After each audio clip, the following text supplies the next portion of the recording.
ራሴንና ቤተሰቤን መከላከል የማልችልበት ፖዚሽን ላይ ነበርኩ። ለምሳሌ እናንተ ጠቅላይ ሚኒስትር ሆነ በህገ መንግስቱ መሰረት ሀገር አገልግል ብላችሁ የሾማችሁኝ ቀን የደህንነት ሹሙ ከኔ ጋር የነበሩ 3 ግለሰቦች በጥበቃ ስራ ላይ የነበሩ 3 ግለሰቦች ይዘህ ቤተ መንግስት መግባት አትችልም ተባልኩ። እኔ የግል ጥበቃዎች ላይ ማዘዝ የማልችል ሰውዬ ነው እናንተ ለምን ሀገር አትጠብቅም እያላችሁ ጥያቄ የምታቀርቡት? አትችልም፣ እኛ የሰጠንን ጠባቂ ብቻ የሚጠብቅህ ተብሎ ጠባቂዎቼ እንዳይገቡ ተከለከሉ። ይሄ ጠቅላይ ሚኒስትር የሆንኩበት ቀን ነው። ቢሮ የምሰራበት ቢሮ ቁልፍ ያለው በእነዚህ የደህንነት ጠባቂዎች ነው። ከፍተው የሚያስገቡኝ አስወጥተው የሚቆልፉብኝ እነሱ ናቸው። ቢሮ ውስጥ ካሜራ ቢኖር መቅረጫ ቢኖር ማንኛውም ጉዳይ ቢኖር በሌሎች ሀገራት እንደተለመደው ቢሮዬን ካውንተር ሰርቪላንስ አሰርቼ አጸድቼ ስራ ልሰራ አልችልም። ምክንያቱም ጠዋት ሳልገባ ገብተው የፈለጉትን አስተካክለው በፈለጉ ሰዓት መጥተው ነው ግባ የሚሉኝ። ለዚህ በስልክም ልናገር አልችልም። አቶ ደመቀን ጠርቼም ልወያይ አልችልም። ቢሮዬ ከኔ ቁጥጥር ውጭ ነው ማለት ነው። የምጠበቀው ብቻ ሳይሆን ቢሮዬም በሰዎች እጅ ነው። ከቢሮ በተጨማሪ የቤቴ ዋናው ቁልፍ በእነዚህ ኃይሎች ነው። አስገብተው የሚቆልፉብኝ እነሱ ናቸው። ጠዋት ቁልፍ ከፍተው የሚያስወጡኝ እነሱ ናቸው። እዚህ ውስጥ ነው እናንተ ሀገር እርምጃ አልወሰደም አልተከላከለም የሚል ጥያቄ የምትጀምሩት ማለት ነው። የእናንተን ደህንነት ሳይሆን የራሴና የልጆቼን ደህንነት ማረጋገጥ የሚችልበት ፖዚሽን ላይ አልነበርኩም። በዚህ ግን አያበቃም። ወታደር ስለነበርኩኝ እስቲ አንድ ስቴፕ ሮጬ ለማምለጥ እንኳን የሚችልበት መንገድ ካለ ግቢውን ለማየት ፈልጌ በአካባቢ ያሉ ሰዎች ቢሮዬና ቤቴ በእጄ አለመሆኑን አውቄያለሁ።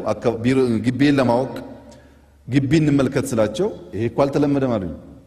ጠቅላይ ሚኒስትር ግቢ ማየት ማለትማ አልተለመደም፣ ከቢሮ ቤት ብቻ ነው። አርብ ካስገባንህ ሰኞ መተን እስከምንወስድህ ቤት መቀመጥ። ቤት ማለት ቤት ነው እንጂ በረንዳም አይቻልም።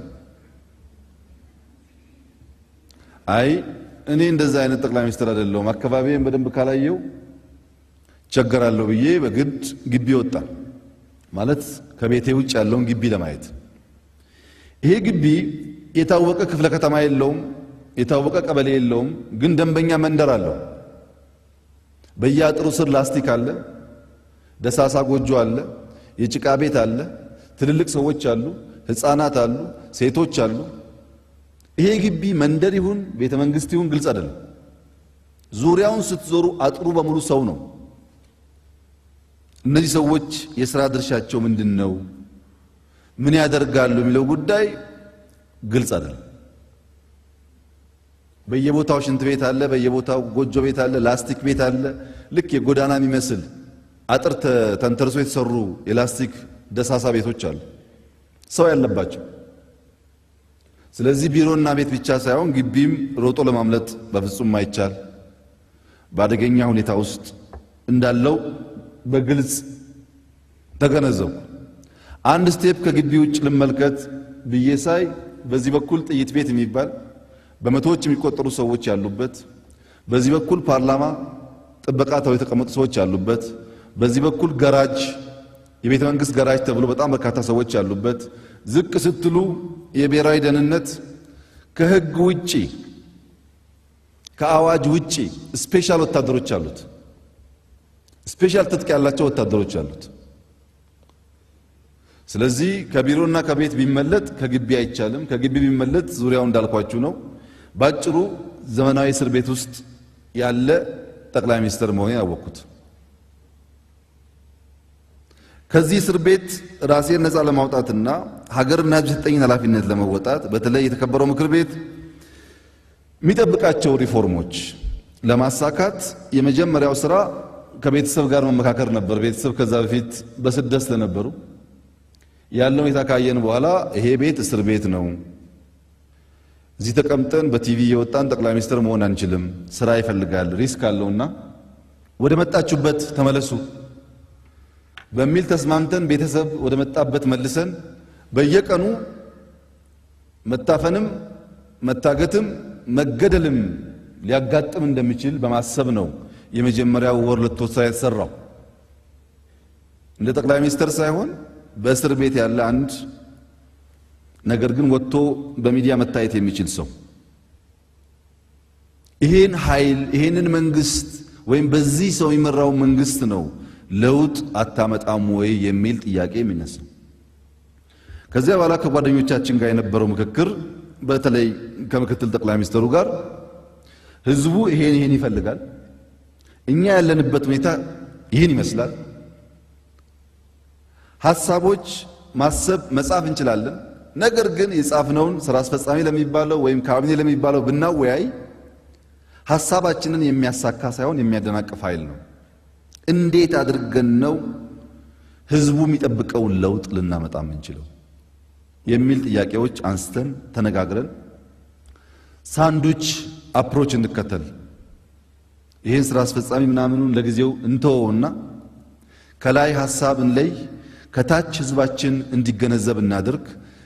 መሃል ላይ ያለውን አመራር በዚህ እያፈን ትንሽ ለውጥ ወደ ኋላ እንዳይመለስ ህዝቡ ያለውን ሁኔታ እንዲገነዘብ የህዝቡንም ብሶት ማድመጥ የምንችልበትን መንገድ እንፍጠር ብለን ተስማማን። ይሄ በጣም ፈጣን ነገር ነው ነገራችሁ፣ በየቀኑ የሚደረግ ነገር። በዚሁ አግባብ ህዝባችን ጋር እንገናኝ፣ ህዝቡን እናድምጥ፣ ለህዝብ ሐሳባችንን እንሽጥ። ህዝቡ ወታደራችን ይሁን ጠባቂያችን ይሁን፣ ህዝቡ ለውጥ እንዳይቀለበስ የሚቆም ይሁን፣ እኛ ደግሞ በድፍረት ወደ ህዝብ እየወጣን ሐሳቦቻችንን ለህዝብ እናካፍላል። ይሄን ብለን የመጀመሪያው ጉዞ ወደ ሶማሌ ክልል ነው የወሰንነው። ወደ ሶማሌ ክልል የወሰንበት ምክንያት አሁን ያያችሁት አደጋ መጀመሪያ የተዘጋጀው በሶማሌ ክልል ነበር። የሰለጠነ ከ30 ሺህ በላይ የታጠቀ ልዩ ኃይል ተደራጅቶ ከላይ እስከ ታች ተቀናጅቶ ኢትዮጵያን የማፈራረስ ህልሙ የመጀመሪያው ታርጌት በዚያ ክልል ነው የሚሰራው። ከዚያ በተጨማሪ ከለውጡ በፊት አንድ ሁለት ወር ውስጥ በጣም መፈናቀል፣ ግድያ የነበረበት ሁኔታ ስለነበረ ያንን ማከም ያስፈልጋል ብለን ሶማሌ ክልል ለመሄድ ስንነሳ የደህንነት ሹሙ መሄድ አትችልም አለኝ። ሶማሌ ክልል መሄድ አትችልም አለኝ። ለምን የሚል ጥያቄ ሳነሳ አልሸባብ ሊገል ስለሆነ ሶማሌ ክልል አትሄድም መሄድ አትችልም ተባለ። አንደኛ እንዳጋጣሚ ሆኖ መረጃ እንዴት ፋብሪኬት እንደሚደረግ በትንሹም ቢሆን ልምድ ስለነበረኝ፣ ሁለተኛ የመረጃ ተቋማት ስራ ለውሳኔ ሰጪ አካል ውሳኔ የሚደግፉ መረጃ ማቅረብ እንጂ መወሰን አልነበረም። ይሄኛው ግን ከውሳኔ ጀምሮ አትሄድም ብሎ የሚጀምረው እንደዚህ ጉዳይ ያለ ሳይሆን አትሄድም ብሎ ይወስንና ለምን ስል ነው ጀስቲፊኬሽኑ አልሸባብ ሊገልህ የሚለው። እና መልሴ የነበረው ሁለት ነገር ነው። አንደኛ አትወስን፣ ለውሳኔ የሚያበቃ መረጃ አምጣ። ሁለተኛ ዋናውን ነገር ሰርተሃዋል እኮ። ዋናው ሊገድል የሚፈልግ ኃይል መኖሩን ማወቅ ነው።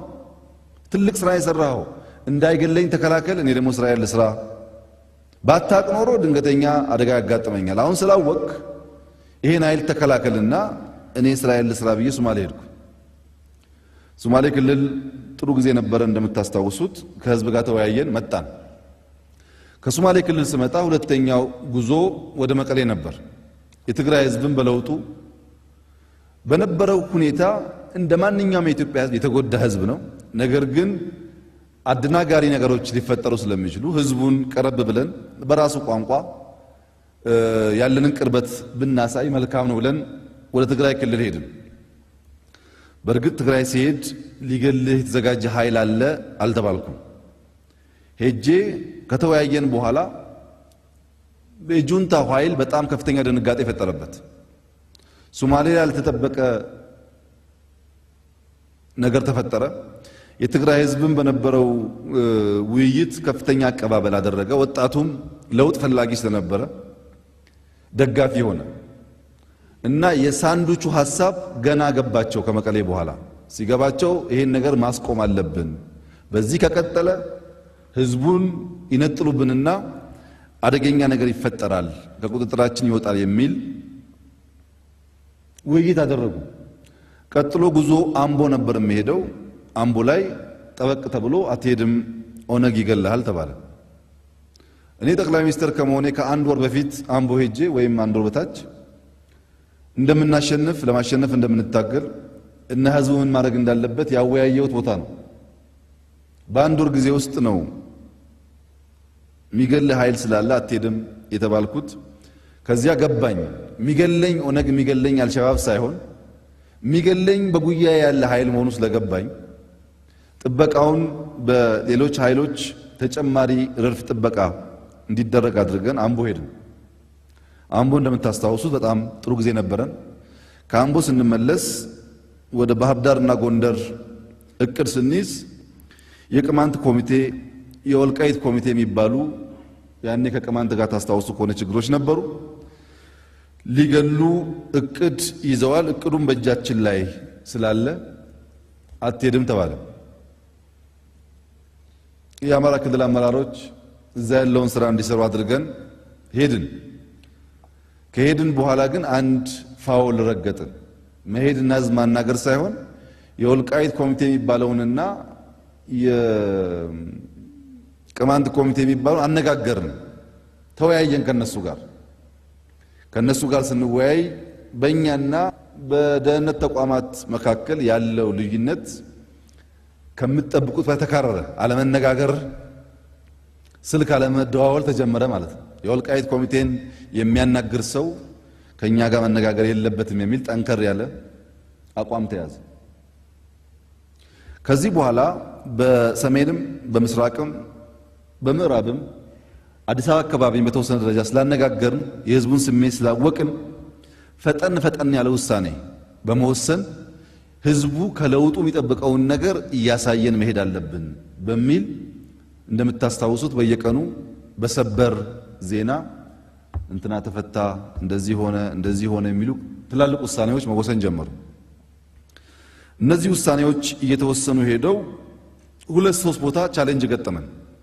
አንደኛው በዚያው ሰሞን የተፈቱ የፖለቲከኛ እስረኞች ከወጡ ከአራት አምስት ቀን በኋላ አዲስ አበባ ላይ እንደ ስብሰባ ነገር አድርገው ኮከብ የሌለውን ልሙጡን ባንዲራ ይዛቸዋል ተብለው ተመልሰው እስር ቤት ገቡ።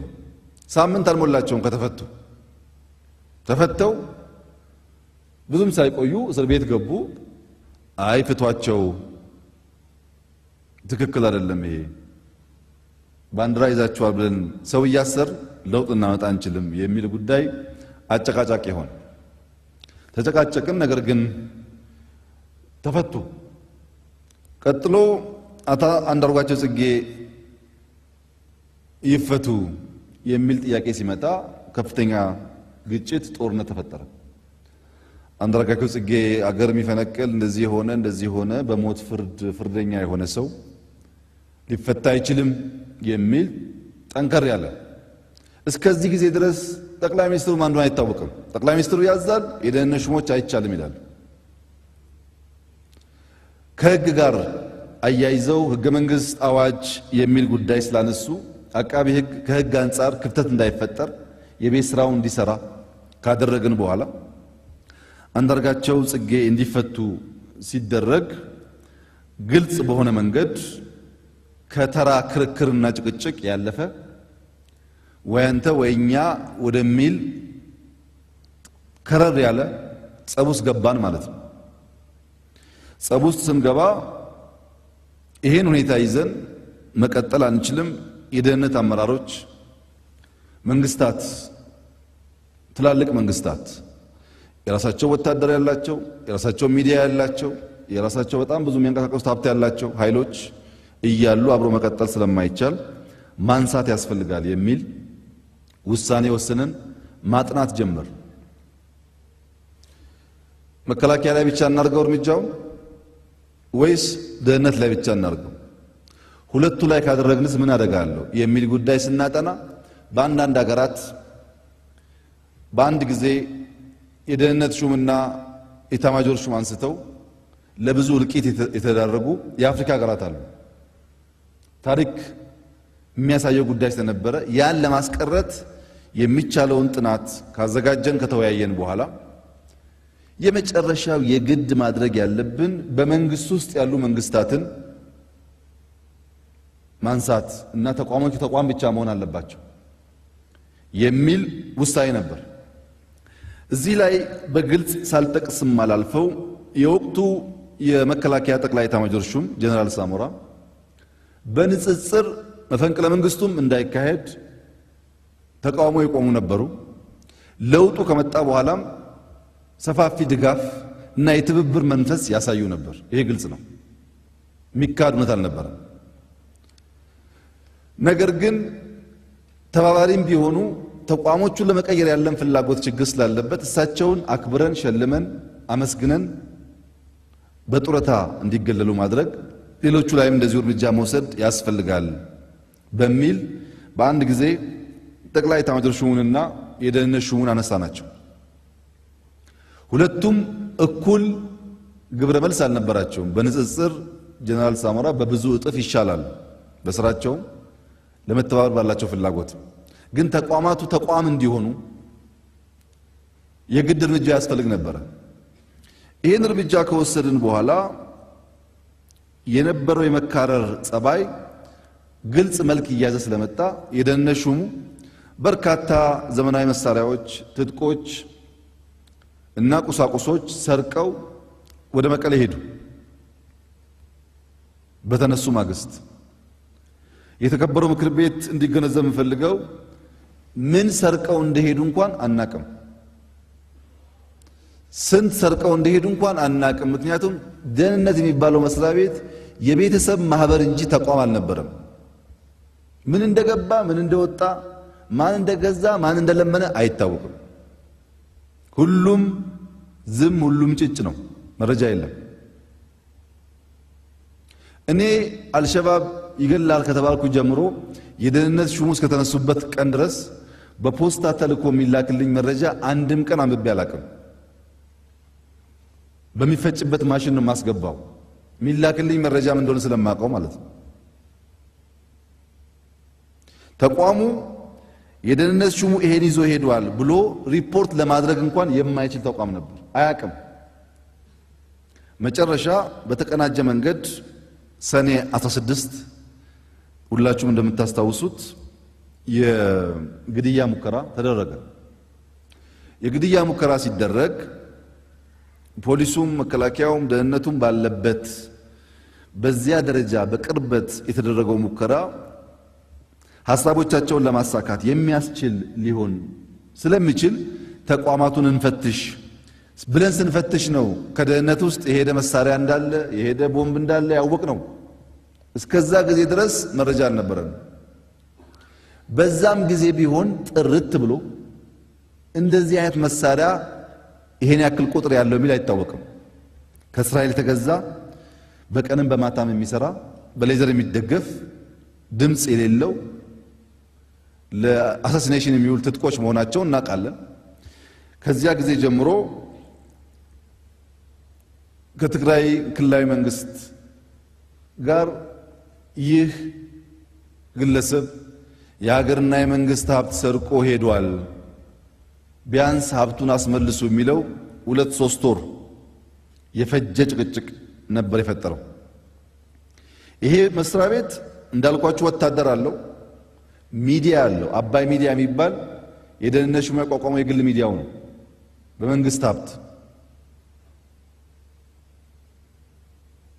ቤተ መንግስትም አስፈላጊ ቦታ የራሱ ወታደሮች አሉ። ውጭ ሀገር ሄጄ እመጣለሁ እንዳይባል አየሩ አይታመንም፣ ኤርፖርቱ አይታመንም። በእነዚህ ያህል የሚጠበቅ ነው። ሰው ለራሱ ነፃነት ሳይኖረው ማሰብም አይችልም፣ መከላከልም አይችልም። ይሄ የተከበረው ምክር ቤት መገንዘብ አለበት። ቀለል አድርጎ ማየት የለበትም። እስካሁን ያላነሳውን አሁን የምናነሳው ቀጣይ የሚመጡ አመራሮችም ትምህርት እንዲወስዱ ተቋማትም ከዚህ አንጻር መታነስ ስላለባቸው የታለፈበትን ነገር ኢትዮጵያ ሕዝብ የማወቅ መብትም ስላለው ከዚህ በመነሳት ይሄ ነገር አያዋጣም፣ ኤስኤስአር እንስራ፣ የሴኩሪቲ ሰርቪስ ሪፎርም እንስራ ብለን ኢንሳን ደህንነትን፣ ፖሊስን፣ መከላከያን፣ ፋይናንሻል ኢንተለጀንስን ያካተተ ሪፎርም ለመስራት ሙከራ አደረግን። ሙከራ ስናደርግ የደህንነት ተቋማት የሚባሉት ኦልሞስት የሉም። የግለሰብ የቤተሰብ ማህበሮች ናቸው። እውቀት የሌላቸው፣ ብቃት የሌላቸው፣ በትውውቅ በዝምድና የተሰገሰጉ ሰዎች ያሉበት ተቋም ነው። ሊትራሊ ፈርሶ መሰራት የሚጠይቅ ነው።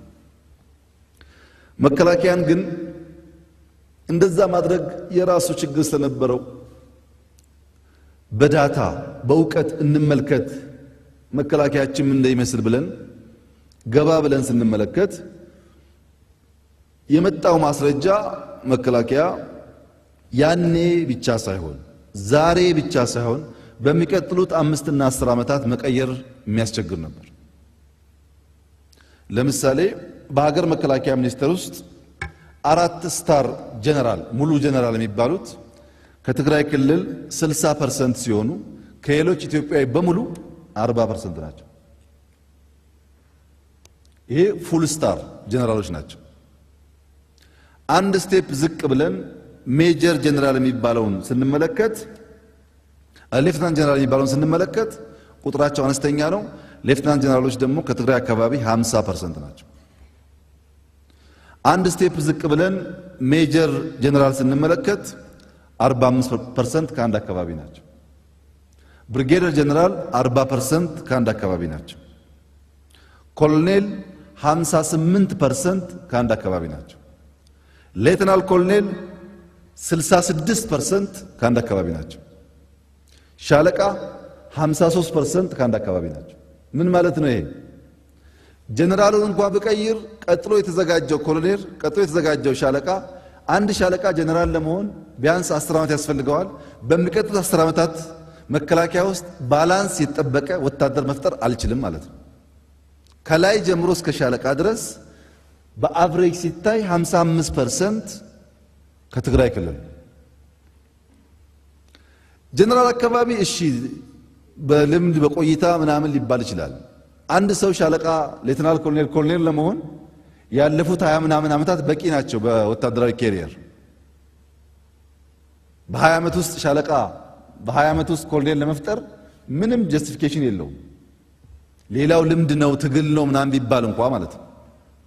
የተሰራው ስራ ግን አሁንም በሚቀጥለውም ማሰብ እንዳይቻል ፖቴንሻል አመራር ከአንድ አካባቢ እንዲወጣ ታስቦ የተሰራው ይሄ ለትግራይም አይጠቅምም፣ ለኢትዮጵያም አይጠቅምም።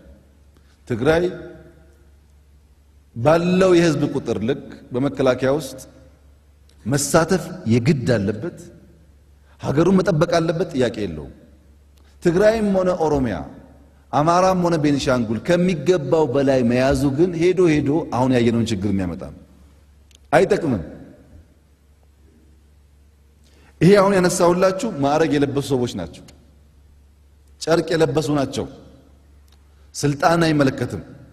በስልጣን ደግሞ እንመልከት ብለን ስናይ በመከላከያ ሄድኳርተር ዋና መምሪያ የሚባል እዚህ ሆኖ ተቋሙን የሚመሩ ኃይሎች 80% ከትግራይ ክልል ናቸው።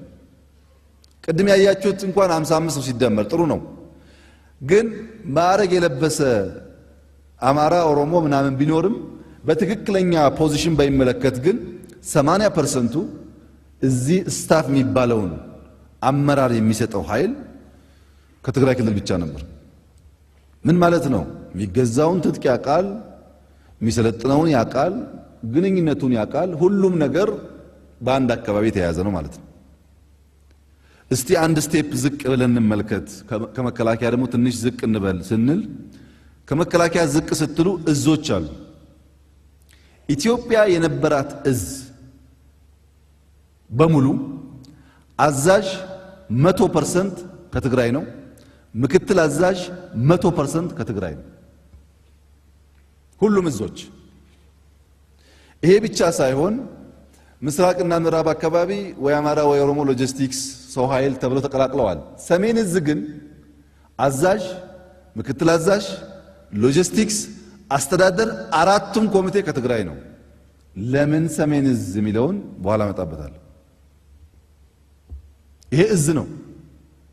ከእዝ አንድ ስቴፕ ደግሞ ወርደን እንመልከት ብለን ክፍለ ጦሮች ስናይ ክፍለ ጦሮች ሁለት መልክ አላቸው፣ ሜካናይዝድ እና እግረኛ የሚባል። የኢትዮጵያ ሜካናይዝድ ክፍለ ጦሮች 100% አዛዦች ትግራይ ክልሎች ናቸው። 100%። እግረኛ ክፍለ ጦሮች 80% ከትግራይ ክልል። ቅድም ያያችሁት ማድረግ አይሰራም ማለት ነው። ሰዎቹ ማድረግ አላቸው እንጂ እዛ አይመሩም፣ ክፍለ ጦር አይመሩም ማለት ነው። ዝም ብሎ ስንት ጀነራል አለ ለሚባል ቁጥር ብቻ የሚመችም። ከሱ አንድ ስቴፕ ስንወርድ ሜካናይዝድ ብርጌዶች 85% ከትግራይ ናቸው። እግረኛ ብርጌድ 80% ከትግራይ ነው። እንግዲህ አስቡት፣ ከብርጌድ ጀምሮ እስከ መከላከያ ድረስ ሌላው ሰው የለም። ምናልባት በስልጠና በምናምን ደግሞ የሚቀየር ነገር ካለ ስልጠና ተቋማት እንይ ብለን የመከላከያ ተቋማት ስንመለከት የመከላከያ ስልጠና ተቋማት 85% በትግራይ ልጆች ይመራል። ስለዚህ አዲስ ሰው እንኳን መምለን ብናስገባ ያው ችግር ነው ማለት ነው። ይሄ የተዛባ ነገር የትግራይ ሕዝብ ማወቅ አለበት፣ የኢትዮጵያ ሕዝብ ማወቅ አለበት። መደገም የለበትም። ሁሉም በሚገባው ልክ ነው ሼሩ መውሰድ ያለበት። በእርግጥ ፕሮፌሽናል መሆን እንደተጠበቀ ሆኖ ምክር ቤት ስላልሆነ ልክ እንደ ተወካዮች ምክር ቤት ከሁሉም ብሔር ጠብ ሳይሆን ከሁሉም ብሔር የተሻለውን አሰልጥኖ አዘጋጅተው ሁሉን ይመስል ኢትዮጵያዊ መከላከያ መፍጠር ያስፈልጋል። ይሄ ወደን ሳይሆን በህገ መንግስት በግድ የተቀመጠ ሐሳብ፣ ኢትዮጵያን ይመስል መከላከያ መገንባት። እስቲ ለማንኛውም ስልጣን ላይ ያሉትን ሰዎች እንተውና ዘሆል አርሚው እንዴት ተገነባ፣ ስትራቴጂው፣ ፖሊሲዎቹ፣ መመሪያዎቹ፣ የስልጠና ዶክመንቶች እንመልከት ብለን የምናቃቸውን ማናቃቸውን አስመጥተን ስንመለከት ምንም ጀነራል መሆን አያስፈልግም፣ ኮማንደር መሆን አያስፈልግም።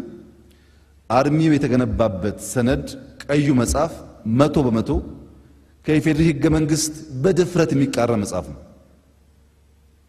መጽሐፉ የሚለው አንተ የፓርቲ ዘብ ነህ፣ አብዮታዊ ዲሞክራሲ ከተነካ ተዋጋ። ይሄ ምርጫ ምናምን ነው ድራማ ሁሉ ውሸት ነው ማለት ነው። አብዮታዊ ዲሞክራሲ ከሌለ ያንተ የምትላት ኢትዮጵያ የለችም ይላል ጽሁፉ። የኢትዮጵያ ፋውንዴሽን የፓርቲ አይዲዮሎጂ ነው። የሱ ሚላት ኢትዮጵያና የሱ ማይላት ኢትዮጵያ የምትወሰነው ያ አስተሳሰብና ያ ፓርቲ ካለ ብቻ። ስለዚህ ሌላውን ብሔር ቢሆን ቁጥሩ በዛ ቁጥሩ አነሰ ትርጉም የለውም። የተገነባው በዚህ ሐሳብ ነው። ከዚያ በኋላ ይሄ ተቋም የተገነባበት ሁኔታ ለፓርቲ ያለው ውግንና የኢትዮጵያን መጻኢ ዕድል ከመወሰን አንፃር አደገኛ ነው የሚል ግልጽ የሆነ ግልጥ ያለ ሐሳብ ነበረ። ማሰብና ሐሳብን ኤክስኪዩት ማድረግ ለየብቻ ነው። ለምሳሌ ሲዳማ ክልል ወላይታዎች ሲጨፈጨፉ እዛ አካባቢ የነበረው አዛዥ አሁን መገናኛ ቆራርጦ ወታደር ያስጨረሰው ግለሰብ ነው። መረጃ አለን ግን ማስረጃ የለንም። ወላይታ ሲዳማ ገደለኝ ይላል። ወላይታና ሲዳማ አይገዳደልም፣ አብሮ የኖረ ነው። እዛ ያለው ቅድም ያልኳችሁ ሃይራርኪ ገንዘብ አለው፣ ኔትወርክ አለው፣ ሚሽን ይሰጠዋል፣ ያጋድላል፣ ደሞም ሰላም ያስከብራል። ግለሰቡን ለማንሳት ሙከራ ካደረገን በኋላ ትሬንድ ነው የሆነው ይሄ ግጭት ኢትዮጵያ ውስጥ የነበረው የደህንነት ተቋም የነበረው የመከላከያ ስሪት ምንድነው ያስከተለው? ሳቢያው ምንድነው ብለን ያየን እንደሆነ ባለፉት 2 ዓመት ተኩል ዋና የሚባሉ የሰው ህይወት የቀጠፉ ንብረት ያወደሙ የመንግስትን ትኩረት የሳቡ 113 ግጭቶች ነበሩ። 113 ያሁኑን ሳይጨምር ምን ማለት ነው? በእያንዳንዱ ሳምንት የጦርነት ድግስ ነበር። የመንግስት ስራ እዚህ ማልቀስ መቅበር፣ እዚህ ማልቀስ መቅበር፣ ከአንደኛው ለቅሶ ሳይነሳ ወደ ሌላው ለቅሶ መሄድ ነበር። ለውጥ ለማምጣት የሚያስችል ስራ እንዳይሰራ በተቀናጀ መንገድ በውስጥ ያለውን ኃይል በመጠቀም በየቦታው ሽብር ይፈጠር ነበር። ይሄ ሁሉ ሲሆን 113 ግጭት ሲፈጠር 14ኛውን ትቼ ማለት ነው። በሁሉም ክልሎች ግጭት አለ፣ በሁሉም ክልሎች መጋደል አለ። ትግራይ ክልል ግን የለም። እነሱም አያፍሩም። እኛ ብቻ ነን ሰላም ይላሉ። ትንሽም አያፍሩም። አንዳንድ የውጭ ሰዎችም ሳይቀሩ ሰላም እኮ ያለው እዛ ብቻ ነው ይሉናል። አዎ ሰላም እዛ አለ። ምክንያቱም ሰላም የሚያደፈርስ ኃይል ከዚህ ቀን ከሌት ቢሰራ ኃይል የለም።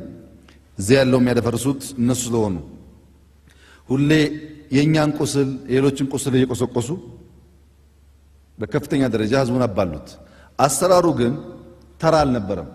ፋይናንስ አለ፣ ስልጠና አለ፣ ስምሪት አለ፣ ደግሞ ሚዲያ አለ። ሚዲያ ቀድሞ ይዘጋጅና ልክ አንድ ነገር ሲፈጠር ኦሮሞ አማራን ጨረሰ፣ ቤኒሻንጉል እንደዚህ ያደረገ የሚለውን ቀድሞ የሚናገሩ እነሱ ናቸው። በሁለት መንገድ፣ በሚዲያቸው በሶሻል ሚዲያ። ሌላው ሞኛ ሞኝ ይከተላል። ያንን መንገድ ተከትሎ ይባላል። የበለጠ እልቂት፣ የበለጠ ችግር እንዲፈጠርና ቶሎ እንዳይረጋጋ የብሔር ግጭት፣ የሃይማኖት ግጭት ለማድረግ ከፍተኛ ስራ ሰርተዋል። ተሳክቶላቸዋል ወይ ያላችሁ እንደሆን ሰው ሞቷል፣ ግን አልተሳካላቸውም። ንብረት አውድመዋል። ንጹሃን ዜጎች ምንም የማያውቁ ለፍተው ደክመው የሚኖሩ ሰዎች ገለዋል። እሱ ስኬት ከሆነ እሱ ብቻ አይደለም። አንድ ሰው ከዚህ ኬንያ ሲሰደድ በራሱ መመዘኛ